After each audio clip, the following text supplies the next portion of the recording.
حضرات، گزشتہ جمعہ ہم نے آپ کے سامنے والدین کے ساتھ حسن سلوک کتاب و سنت میں والدین کا مقام و مرتبہ بتایا گیا۔ اسی موضوع کے پیش نظر کچھ اہم باتیں رہ گئی تھی۔ کتاب و سنت کی ان تعلیمات کو سامنے رکھ کر جب ہم اپنے معاشرے کا جائزہ لیتے ہیں تو بڑی افسوسناک صورتحال ہمیں نظر آتی ہے۔ کتاب و سنت میں والدین اور اولاد کے رشتے کی جو اہمیت بتائی گئی ہے، جو موجودہ صورتحال ہے، وہ ہمیں بتاتی ہے کہ والدین اور اولاد کا یہ رشتہ اکثر جگہوں پر، اکثر گھرانوں میں، اکثر خاندانوں میں اپنی عظمت کو کھو چکا ہے، اپنی عظمت کو کھو چکا ہے۔ اولاد کے جانب سے والدین کو نافرمانیوں کا سامنا ہے، بے ادبی کا سامنا ہے، گستاخی کا سامنا ہے، اور بہت کم ماں باپ معاشرے میں آپ کو ملیں گے جو اپنی اولاد کے رویے سے مطمئن اور خوش نظر آتے ہوں۔ اکثر ماں باپ معاشرے کے ایسے ملتے ہیں اور ایسے ہی ملیں گے جنہیں اپنے اولاد سے شکایت ہے۔ یہ اور بات ہے میرے بھائیوں کہ ماں باپ کی وفاداری ہے اور وہ اولاد کے ساتھ یہ ہمدردی ہے کہ اپنے بچوں کا دیا ہوا درد، اپنے بچوں کا دیا ہوا زخم وہ خود سہ لیتے ہیں، وہ اوروں سے شیئر نہیں کرتے ہیں، اوروں کو بتاتے نہیں ہیں۔ یہ خدمات، یہ خود ماں باپ کی وفاداری کا بہت بڑا مظہر ہے میرے بھائیوں، کہ بچوں کی شکایتیں خود سہ لیتے ہیں، دوسروں سے بچوں کی شکایت نہیں کرتے ہیں۔ اسی مناسبت سے سورہ ہود کی وہ آیتیں پڑھی ہیں جن میں اللہ تبارک و تعالیٰ نے حضرت نوح علیہ السلام کی نافرمان اولاد کا تذکرہ فرمایا۔ حضرت نوح علیہ السلام اور ان کا نافرمان اولاد کے درمیان جو گفتگو ہوتی ہے، کب؟ جب عذاب شروع ہو چکا ہے۔ کہا جاتا ہے کہ نوح علیہ السلام کی چوتھی اولاد جس کا لقب کنعان بتایا جاتا ہے، نوح علیہ السلام کا بیٹا نافرمان نکلا۔ قوم پر جب عذاب آیا تو عذاب کا یہ لقمہ، یہ بچہ بھی بن گیا، یہ بیٹا بھی بن گیا۔ قرآن مجید انہی لمحات کی تصویر کشی کرتا ہے، انہی لمحات کی منظر کشی کرتا ہے کہ عذاب شروع ہو چکا ہے، زمین چشموں میں تبدیل ہو چکی ہے، زمین سے پانی ابل رہا ہے، آسمان سے پانی گر رہا ہے، سیلاب آ چکا ہے، طوفان آ چکا ہے، بستی غرق کر دی گئی۔ نوح علیہ السلام کے ساتھ اہل ایمان کشتی میں سوار ہے، نجات بس انہی کے لیے ہے جو آج اس کشتی میں سوار ہو جائے۔ قرآن کہتا ہے وَنَادَى نُوحٌ ابْنَهُ وَكَانَ فِي مَعْزِلٍ يَا بُنَيَّ ارْكَب مَّعَنَا وَلَا تَكُن مِّنَ الْكَافِرِينَ يَا بُنَيَّ ارْكَب مَّعَنَا وَلَا تَكُن مَّعَ الْكَافِرِينَ۔ نوح علیہ السلام نے کہا، نوح علیہ السلام نے دیکھا کہ نافرمان اولاد کو ایک کنارے کھڑے ہیں جبکہ عذاب چل رہا ہے، اور یہ عذاب اسے اپنے لقمہ حلق بنانے والا ہے۔ اپنے اس بچے کو عذاب شروع ہو چکا ہے، طوفان آ چکا ہے، اور کہنے لگے، حضرت نوح علیہ السلام نے کہا یا بنی ارکب معنا ولا تکن مع الکافرین، ایمان لے آؤ اور ہماری اس کشتی میں سوار ہو جاؤ، نافرمانوں میں سے مت ہو جاؤ۔ غفلت کتنی بری چیز ہے میرے بھائیوں، غفلت کتنی بری چیز ہے۔ حضرت نوح علیہ السلام کا بیٹا جواب دیتا ہے، قال سآوی الی جبل یعصمنی من الماء۔ نوح علیہ السلام کا بیٹا جواب دیتا ہے، اے میرے ابا جان، آپ میری فکر نہ کیجئے، آپ میری چنتا نہ کیجئے، آپ کی کشتی میں مجھے سوار نہیں ہونا ہے، یہ پہاڑ، اس پہاڑ پر میں چڑھ جاؤں گا، پہاڑ کی چوٹی پر جب میں پہنچ جاؤں گا تو یہ پہاڑ مجھ کو پانی سے بچا لے گا، سیلاب سے مجھے بچا لے گا۔ نوح علیہ السلام بڑے درد بھرے انداز سے اپنے بیٹے کو یہ کہا، اپنے بیٹے کو یہ ندا دی، کہا قال لا عاصم اليوم من امر اللہ، میرے بیٹے آج تو اللہ کے عذاب سے وہی بچ پائے گا، آج اللہ کے سوا کوئی بچانے والا نہیں ہے، بچے گا وہی جس کو رحمت الہی جس کے سامنے حال ہو جائے۔ باپ بیٹے کی گفتگو یہ ہو ہی رہی تھی، باپ بیٹے کی بات چیت ہو ہی رہی تھی کہ اللہ کا قرآن کہتا ہے وَحَالَ بَيْنَهُمَا الْمَوْجُ فَكَانَ مِنَ الْمُغْرَقِينَ۔ اچانک سمندر کی ایک لہر آتی ہے اور طوفان کے اندر طوفان آتا ہے، ایک بہت بڑی موج آئی اور اس موج نے اسے لقمہ بنا لیا، اس کے بیٹے کو لقمہ بنا لیا۔ نوح علیہ السلام کی آنکھوں کے سامنے ان کا نافرمان بیٹا ڈبو دی گئی اور غرق کر دی گئی۔ باپ تھے، کتنا بھی ہو باپ کی محبت بیٹے کے لیے جو دل میں ہوتا ہے وہ کسی باپ سے ہی جا کے پوچھو، وہ باپ کو ہی پتہ ہوتا ہے کہ بیٹی کی محبت کا جذبہ دل میں کیسے پنپتا ہے، کیسے تڑپتا ہے۔ میرے بھائیوں، نوح علیہ السلام کی آنکھوں کے سامنے بیٹا غرق کر دیا گیا، نافرمان بیٹا ڈبو دیا گیا۔ نوح علیہ السلام کا دل درد سے تڑپ اٹھا۔ حضرت نوح علیہ السلام کا دل اپنے بیٹے کے اس ڈوبنے سے دل تڑپ اٹھا۔ اللہ تبارک و تعالیٰ سے وہ التجا کر بیٹھے۔ نوح علیہ السلام نے اللہ سے دعا کی، اللہ کو ندا دے دی، اللہ کو پکارا، میرا بیٹا وہ میرا فیملی ممبر ہے، وہ میرا فیملی ممبر ہے۔ کہا وَنَادَى نُوحٌ رَبَّهُ فَقَالَ رَبِّ إِنَّ ابْنِي مِنْ أَهْلِي وَإِنَّ وَعْدَكَ الْحَقُّ وَأَنْتَ أَحْكَمُ الْحَاكِمِينَ۔ کہا اے میرے پروردگارا، اے اللہ تیرا وعدہ تھا کہ تو میری فیملی ممبرز کو نجات دے گا۔ کہا نوح علیہ السلام سے اللہ تبارک و تعالی اس سے اپنا فیملی ممبر نہ کہو۔ قال یا نوح انہ لیس من اہلک، تم اس سے اپنا فیملی ممبر نہ کہو اے نوح، اس لیے کہ اس کا عمل صالح نہ تھا۔ من اہلک انہ عمل غیر صالح، قال یا نوح انہ لیس من اہلک انہ عمل غیر صالح۔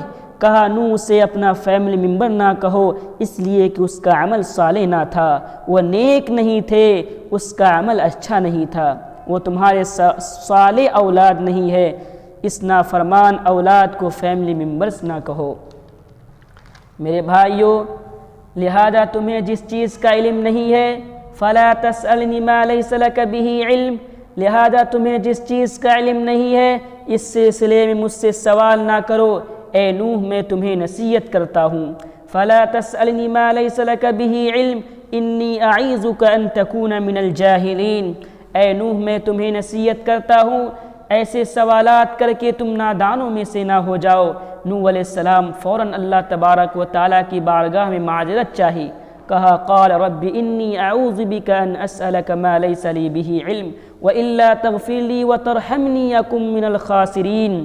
حضرت نوح علیہ السلام نے کہا پروردگارا جو سوال ابھی میں نے آپ سے کیا ہے، پروردگارا یہ التجا مجھے آپ سے نہیں کرنی تھی، جو التجا آپ سے کی یہ مجھے نہیں کرنی چاہیے تھا، مجھے معاف فرما دے پروردگارا، اگر تو نہ معاف کرے تو نہ رحم کرے تو میں نقصان اٹھانے والوں میں سے ہو جاؤں گا۔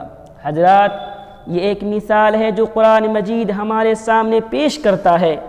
اولاد جب بگڑ جاتی ہے، اولاد جب نافرمان ہو جاتی ہے تو وہ صبح ایک مسئلہ کھڑا کرے گی، شام کو ایک مسئلہ کھڑا کرے گی، آج ایک مسئلہ کھڑا کرے گا، کل ایک مسئلہ کھڑا کرے گا۔ بگڑی اولاد کتنا بڑا مسئلہ بن جاتی ہے ماں باپ کے لیے، ماں باپ کا زندگی کا چین چلا جاتا ہے، ماں باپ اپنی زندگی کا راحت کھو بیٹھتی ہے۔ نافرمان اولاد کی جانب سے والدین کے سامنے صرف شکایتیں ہی شکایتیں ہوتی ہے، ان کے جانب سے کبھی آنکھوں کی ٹھنڈک کا سامنا ماں باپ کو نصیب نہیں ہوتا۔ میرے بھائیوں، اس لیے قرآن کہتا ہے انما اموالکم واولادکم فتنہ، لوگوں تمہارا مال بھی تمہارے لیے فتنہ ہے، تمہاری اولاد بھی تمہارے لیے آزمائش ہے۔ حضرات، ماں باپ جن کے بھی بقید حیات ہے انہیں چاہیے کہ اپنے ماں باپ کی نافرمانی سے بچے، زندگی میں اپنے آپ کو بچائے، اپنے ماں باپ کو ناراض کرنے سے بچے، اپنے ماں باپ کو دکھ دینے سے بچے، اپنے ماں باپ کے سامنے بے ادبی اپنے ماں باپ کے ساتھ بے ادبی کرنے سے ہمیشہ اپنے آپ کو بچائے، اپنے ماں باپ کے ساتھ گستاخی کرنے کا معاملہ کرنے سے بچے، ماں باپ کی اطاعت کرے، ماں باپ کی فرما برداری کرے، ہاں اچھی باتوں میں، ہاں بھلی باتوں میں، وہ کسی غلط باتوں کا حکم دے دے تو وہاں ٹھیک ہے آپ اطاعت نہیں کرو گے، اچھی انداز میں ان کے باتوں کو نظر انداز کرنا ہوگا، ان کے احسان کے ساتھ ان کی باتوں کو نظر انداز کرنا ہوگا، لیکن ہر اچھی بات میں، ہر جائز معاملے میں ماں باپ کی فرما برداری کرنا، ماں باپ کی اطاعت کرنا اور ان کی رضامندی حاصل کرنے کی جستجو کرنا، یہ عبادت و بندگی کا ایک بہت بڑا مظہر ہے میرے بھائیوں، ایک بہت بڑا دروازہ ہے۔ رضا الرب فی رضا الوالدین و سخط الرب فی سخط الوالدین، ماں باپ کی رضامندی میں اللہ کی رضامندی ہے، اور اور ماں باپ کی ناراضگی میں اللہ کی ناراضگی ہے، جس سے اس کا ماں باپ راضی ہے اس سے اس کا اللہ راضی ہے، جس سے ان کا ماں باپ ناراض ہے اس سے اس کا اللہ ناراض ہے۔ پیارے نبی صلی اللہ علیہ وسلم ایک حدیث میں فرماتے ہیں، الا انبئکم باکبر الکبائر، لوگوں کیا میں تمہیں سب سے بڑے گناہ کے بارے میں نہ بتاؤں؟ لوگوں میں تمہیں کبیرہ گناہوں میں بھی کبیرہ گناہوں کے بارے میں نہ بتاؤں، یعنی بڑے گناہوں میں سے بھی بڑے گناہوں کے بارے میں تمہیں نہ بتاؤں؟ کہا ضرور بتائیے اللہ کے نبی۔ کہا سب سے پہلی چیز الاشراک باللہ، اللہ کے ساتھ شرک کرنا اور والدین کی نافرمانی کرنا، انہیں اذیت پہنچانا۔ یہ سب سے پہلا گناہ یہ ہے کہ انسان اللہ کے ساتھ شرک کرے، یہ کائنات کا سب سے عظیم سب سے بڑا گناہ ہے میرے بھائیوں۔ اور دوسرے نمبر میں فرمایا وعقوق الوالدین، والدین کی نافرمانی کرنا، انہیں اذیت پہنچانا۔ میرے بھائیوں دیکھو، جہاں اللہ تبارک و تعالیٰ نے توحید کے بعد ماں باپ کی اطاعت و فرما برداری کا حکم دیا، وَقَضَىٰ رَبُّكَ أَلَّا تَعْبُدُوا إِلَّا إِيَّاهُ وَبِالْوَالِدَيْنِ إِحْسَانًا، کہا کہ توحید کے بعد اللہ تبارک و تعالیٰ نے یہ حکم دیا کہ ماں باپ کے ساتھ اطاعت و فرما برداری کا معاملہ کرو۔ ویسے ہی اس حدیث میں شرک کے بعد ماں باپ کی نافرمانی کا ذکر فرمایا۔ یاد رکھو میرے بھائیوں، توحید کے بعد سب سے بڑی نیکی ماں باپ کی اطاعت و فرما برداری ہے، اور شرک کے بعد سب سے بڑا منکر اگر کوئی ہے، سب سے بڑی برائی اگر کوئی ہے تو ماں باپ کی معصیت اور ماں باپ کی نافرمانی ہے۔ بڑی وعیدیں سنائی گئی ہے نافرمان اولاد کو، وہ لوگ جو اپنے ماں باپ کو ناراض کیے ہوئے ہیں، وہ لوگ جو ماں باپ کو ناخوش کیے ہوئے ہیں، وہ لوگ جو اپنے ماں باپ کو دن رات اذیتیں پہنچاتے ہیں، انہیں ان وعیدوں کو سن کر کے سہم جانا چاہیے۔ ایک حدیث میں پیارے نبی صلی اللہ علیہ وسلم نے فرمایا ثلاثۃ لا ينظر اللہ الیہم یوم القیامہ، قیامت کے دن 3 افراد ایسے ہوں گے روز قیامت ان کے جانب دیکھے گا ہی نہیں۔ میرے بھائیو، جب اللہ تبارک و تعالیٰ دیکھے گا ہی نہیں اور جب دیکھے گا ہی نہیں تو رحم و کرم کا معاملہ نہیں ہوگا ان کے ساتھ، مغفرت کا معاملہ نہیں ہوگا اس کے ساتھ، بخشش کا معاملہ نہیں ہوگا ان کے ساتھ، ان کو معاف نہیں کیا جائے گا۔ کہا سب سے پہلا کون ہوگا یہ بدبخت؟ کون ہوگا یہ بدبخت؟ کہا سب سے پہلے العاق لوالدیہ، والدین کا نافرمان، والدین کے ساتھ بدسلوکی کے ساتھ پیش آنے والا، والدین کو اذیت پہنچانے والا، وہ مدمن الخمر، اور ہمیشہ شراب نوشی کرنے والا، شراب کا رسیہ، شراب کا عادی، وہ لوگ کل قیامت کے دن اللہ تبارک و تعالیٰ ان کے سامنے دیکھے گا تک نہیں۔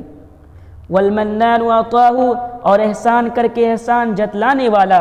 میرے بھائیوں، کتنی بڑی وعیدیں آئی ہے روز قیامت، جب اس کے ساتھ رحم و کرم نہیں کیا جائے گا، جبکہ روز قیامت جب اس کے رحم و کرم کے قدم قدم پر اس کے مغفرت کے محتاج ہوں گے انسان، اس کے بارش رحمت میں نہانے کے محتاج ہوں گے انسان، اور اس دن اللہ رب العزت ہماری جانب نہ دیکھے نہ ماں باپ کی نافرمانی کی وجہ سے۔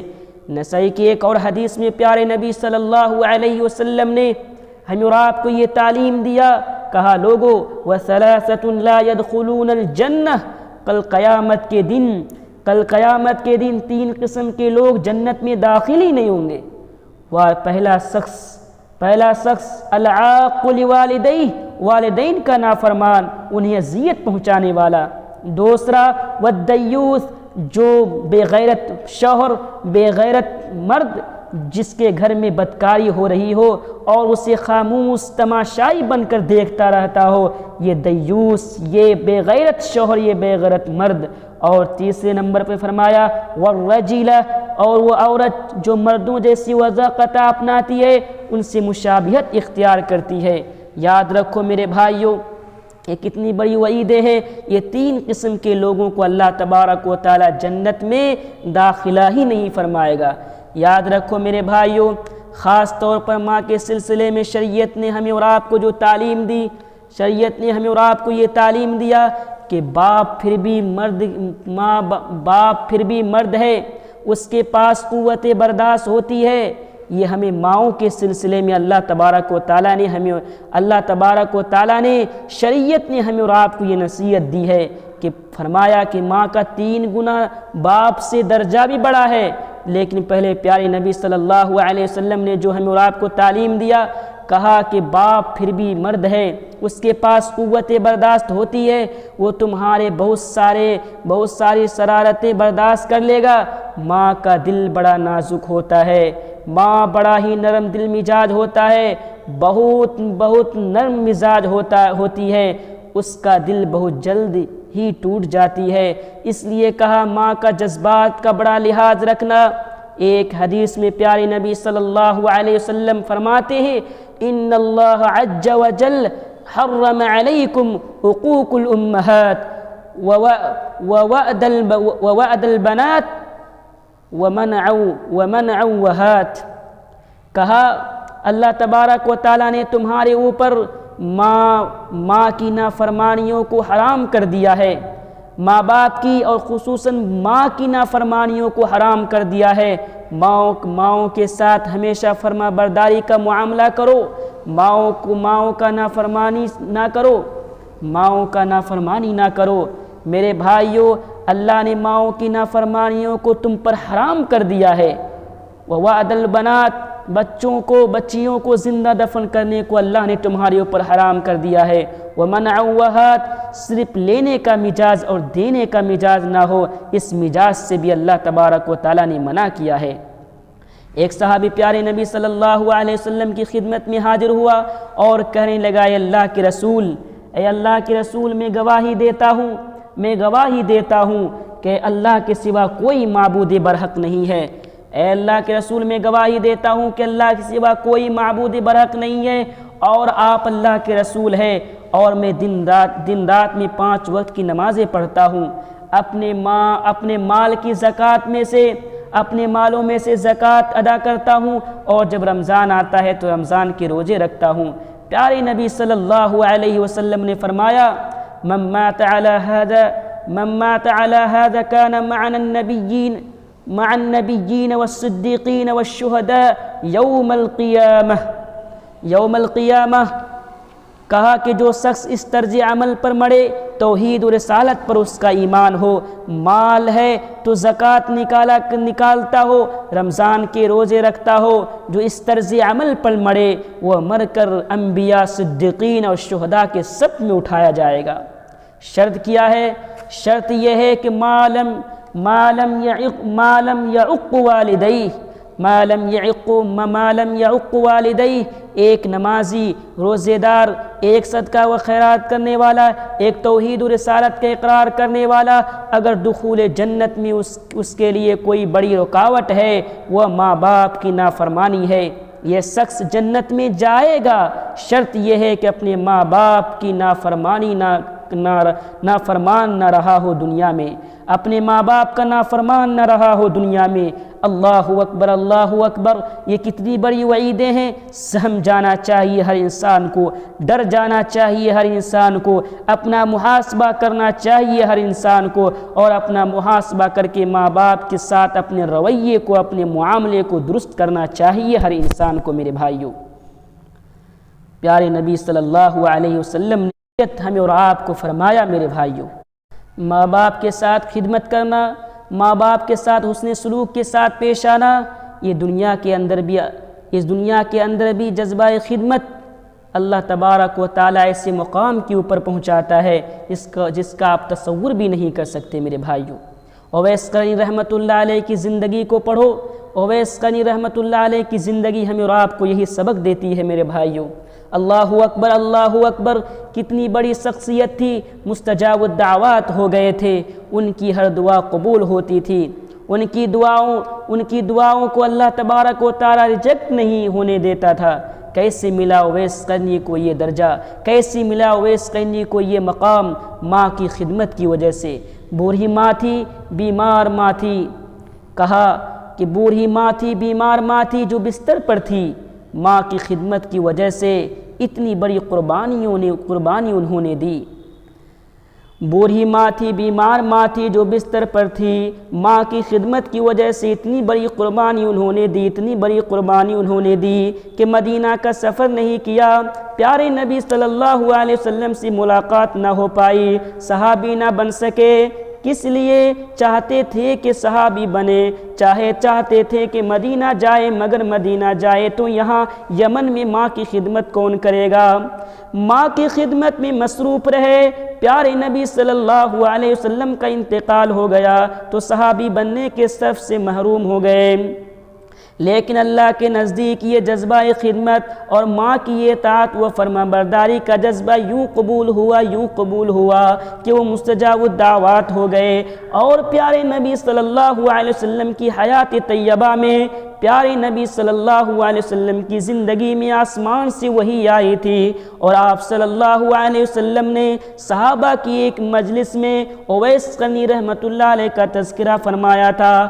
کہا لوگو، یمن میں ایک شخص ہے، اویس اس کا نام ہے، وہ اپنے ماں کے بڑے فرما بردار ہے، اور اویس کو برص کی بیماری تھی جو سفید چمڑی کی ہو جاتی ہے، ناقابل علاج مرض ہے۔ یہ مرض عام طور پر شفا یابی نہیں ہوتی ہے اس مرض سے، لیکن کیونکہ وہ مستجاب الدعوات ہو گئے تھے، انہوں نے اللہ سے دعا کی، اللہ نے اس دعا کو قبول کر لیا، اس دعا کے ذریعے سے انہیں شفا دے دی۔ اور آپ کو معلوم ہے میرے بھائیوں، وفات نبوی کے بعد حضرت عمر بن خطاب رضی اللہ تعالیٰ عنہ یمن سے آنے والے حاجیوں کے قافلے میں جا کر ڈھونڈا کرتے تھے، تم میں سے اویس نام کے کوئی صاحب ہیں کیا؟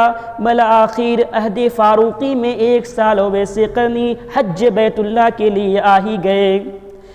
جا کے ان سے ملاقات کی، ملاقات کرنے کے بعد انہوں نے پیارے نبی صلی اللہ علیہ وسلم کی ان کے سلسلے میں جو بشارت سنائی تھی وہ سنا کر کہا اویس میرے حق میں ذرا دعا کر دو۔ عمر بن خطاب رضی اللہ تعالیٰ عنہ دعا کی درخواست کر رہے ہیں، کیوں میرے بھائیوں؟ کیونکہ پیارے نبی صلی اللہ علیہ وسلم نے فرمایا تھا، کیونکہ وہ مستجاب الدعوات ہیں، ماں کی خدمت کی وجہ سے اللہ نے ماں کی خدمت کرنے کی وجہ سے آپ نے فرمایا تھا کہ تم میں سے کسی کی ملاقات ان سے ہو جائے تو ان سے دعا لے لینا۔ عمر بن خطاب رضی اللہ تعالیٰ عنہ جیسی اس پر ہستی، ان کی شخصیت جو خلیفہ دوم ہے، خلیفہ ثانی ہے، اویس قرنی رحمۃ اللہ علیہ سے جا کر دعا کی درخواست کرتے ہیں، جو کہ تابعین میں آتے ہیں، صحابی تابعین سے دعا کی درخواست کر رہے ہیں، اور صحابی بھی کوئی معمولی صحابی نہیں ہے، طبقہ صحابہ میں جس کا دوسرا نام ہے، اور جس کے بارے میں پیارے نبی صلی اللہ علیہ وسلم فرمایا تھا اگر میرے بعد نبوت کا سلسلہ جاری ہوتا تو عمر نبی ہوتے۔ ایسے صحابی جا کر کے ایک تابعی سے دعا کی درخواست کرتے ہیں، یہ رتبہ کیسے ملا، یہ درجہ کیسے ملا؟ یہ رتبہ ملا تو ماں کی اطاعت و فرما برداری سے ملا، یہ مقام اگر ملا تو ماں باپ کی خدمت کی وجہ سے، ماں باپ کی اطاعت و فرما برداری سے ملا ہے۔ میرے بھائیوں، یہ رتبہ، یہ مرتبہ اللہ تبارک و تعالیٰ نے اسی ماں کی خدمت کی وجہ سے عطا فرمائی۔ زندگی کی مشکلات، زندگی کی الجھنیں، زندگی کی پرابلمز، زندگی کی مصیبتیں، جن میں ہم اور آپ مبتلا ہوتے ہیں۔ ہم زندگی کے پرابلمز کا بہت سارا سلوشن اور اس کا حل ڈھونڈتے ہیں، فلاں پریشانی سے کیسے نکلیں۔ شریعت کہتی ہے کہ تمہارے زندگی کی جتنی الجھنیں ہیں، جتنی پریشانیاں ہیں، جتنی آفتیں و بلائیں ہیں، مصیبتیں ہیں، ان سے نکالنے والی سب سے افضل ترین اگر عمل کوئی ہے تو تمہارے ماں باپ کی رضامندی ہے، تمہاری ماں باپ کی دعائیں ہیں۔ ماں باپ کی دعائیں لے لو، وہ تمہاری ماں باپ کی دعائیں ہیں، تمہاری ماں باپ کی رضامندی ہے، اور تمہارے ماں باپ کی دعائیں ہیں۔ ماں کی دعا لے لو، خدمت کر لو، ان کی دعائیں لے لو، یہ چیزیں تمہارے ہر مصیبت سے نکالے گی۔ بنی اسرائیل کے 3 شخص کا واقعہ بارہا سنتے رہتے ہیں کہ ایک ان 3 شخص نے جب کہ کہیں جا رہے تھے اور غار میں چھپ گئے، بارش کی وجہ سے بچنے کے لیے غار میں چھپ گئے، غار کے دہانے پر چٹان آ کر بیٹھ گئی۔ انہیں لگا کہ اب ہم مر جائیں گے، چٹان ہٹانے کی سکت نہیں تھی۔ ان تینوں نے اللہ تبارک و تعالیٰ کے سامنے اپنے بڑے سے بڑی نیکیوں کو یاد کر کے اللہ تبارک و تعالیٰ سے دعائیں کی، ان کی دعائیں قبول کی گئی۔ ان کی دعاؤں میں سے ان کی دعائیں قبول ہوئی، اور چٹان ایک کی دعاؤں میں ذرا سی گھسکی، دوسری کی دعاؤں میں ذرا سی ہٹی، اور تیسری کی دعاؤں میں پوری طریقے سے ہٹ گئی۔ ان میں سے ایک شخص اپنے ماں باپ کا بڑا ہی فرما بردار تھا۔ اس ماں باپ کا بڑا ہی فرما بردار تھا میرے بھائیوں، بڑا ہی فرما بردار تھا، اور روزینہ کے معمول میں اپنے ماں باپ کو سب سے پہلے دودھ پلاتا تھا، پھر اپنے بچوں کو دودھ پلاتا تھا۔ ان کے بچے ان کے بھوک کے مارے ان کے قدموں کے سامنے بلبلاتے اور چیختے رہتے تھے، لیکن اپنے بچوں کو ماں باپ سے پہلے دودھ پلانا مناسب نہیں سمجھا۔ اسی دعا اسی نیکی کو اللہ رب العالمین کے سامنے پیش کیا، اس دعا پر چٹان ہٹ گئی۔ کتنی بڑی چیز ہے تو ماں باپ کی اطاعت، ماں باپ کی فرما برداری، ان کے جذبات کا لحاظ رکھنا، ان کی خدمت کرنا زندگی کی ہر الجھن، زندگی کی ہر پریشانی سے نکالنے والا عمل ہے میرے بھائیوں۔ پیارے نبی صلی اللہ علیہ وسلم فرماتے ہیں کہ ایک مرتبہ میں نے جنت میں داخل ہوا، اور ایک دوسری روایت سے پتہ چلتا ہے کہ خواب کا مشاہدہ تھا، اور نبی کا خواب بھی وہی ہوتا ہے جیسا کہ ہم اور آپ جانتے ہیں، نبی کا خواب بھی سچا ہوتا ہے۔ کہا جنت میں داخل ہوا تو ایک شخص کی تلاوت کی آواز سنائی دینے لگی، قرآن پڑھ رہی تھی، کوئی شخص قرآن پڑھ رہا ہے۔ میں نے پوچھا یہ کس کی آواز ہے؟ آپ سے کہا گیا یہ حارثہ بن نعمان کی آواز ہے، صحابی ہے یہ۔ پیارے نبی صلی اللہ علیہ وسلم نے کہا کذالکم البر، کذالکم البر، کہا کہ ماں باپ کی اطاعت و فرما برداری کا بدلہ ایسے ہی ملا کرتا ہے۔ واللہ اکبر، وہ دنیا میں ہے، اور پیارے نبی صلی اللہ علیہ وسلم کو خواب میں دکھایا جا رہا ہے کہ وہ جنت الفردوس میں پہنچ کر قرآن مجید کی تلاوت کر رہے ہیں، اور پیارے نبی صلی اللہ علیہ وسلم نے کہا کہ یہ سعادت ماں باپ کی اطاعت و فرما برداری سے ملتی ہے۔ راوی حدیث ان کے بارے میں کہتے ہیں کہ حارثہ بن نعمان ایک ایسے صحابی تھے جو اپنی ماں کی بڑی ہی مطیع و فرما بردار تھے۔ ماں باپ کا زندگی میں لحاظ رکھو، احترام کرو، خیال رکھو، خصوصاً ماں باپ جب دونوں میں سے ایک یا دونوں بڑھاپے کی عمر کو پہنچ جائے، ان کا بڑا ہی خیال رکھو۔ میرے محترم بزرگوں، شریعت کہتی ہے کہ ماں سے زیادہ باپ سے زیادہ ماں باپ سے زیادہ حسن سلوک کا مستحق ہے، 3 گنا بڑھ کر حسن سلوک کا مستحق ہے۔ حسن سلوک کا سب سے زیادہ حقدار پوچھا گیا پیارے نبی سے صلی اللہ علیہ وسلم سے، تو کہا امک، کہا تمہاری ماں۔ 3 مرتبہ پیارے نبی صلی اللہ علیہ وسلم نے کہا امک امک، چوتھی مرتبہ فرمایا وہ ابوک یعنی تمہارا باپ، یعنی 3 مرتبہ ماں باپ سے ماں کا درجہ بڑا کہا، مستحق قرار دیا میرے بھائیوں، مستحق تمہاری ماں ہے، تمہاری ماں ہے، تمہاری ماں ہے۔ پھر کہا باپ، اہل علم کہتے ہیں کیونکہ باپ سے 3 درجے بڑھ کے ماں کو کیوں کہا گیا؟ اس لیے کہ ماں 3 ایسی تکلیفیں برداشت کرتی ہے جن میں باپ اس کا شریک نہیں ہوتا۔ اولاد کے پیچھے دونوں محنتیں کرتے ہیں میرے بھائیوں، یہ نہ سمجھے کہ صرف مائیں محنتیں کرتے ہیں، دونوں تڑپتے ہیں بچوں کے لیے، لیکن ماں 3 ایسی قربانیاں ایسی سہتی ہے، 3 ایسی تکلیفیں برداشت کرتی ہے جن میں باپ شریک نہیں ہے۔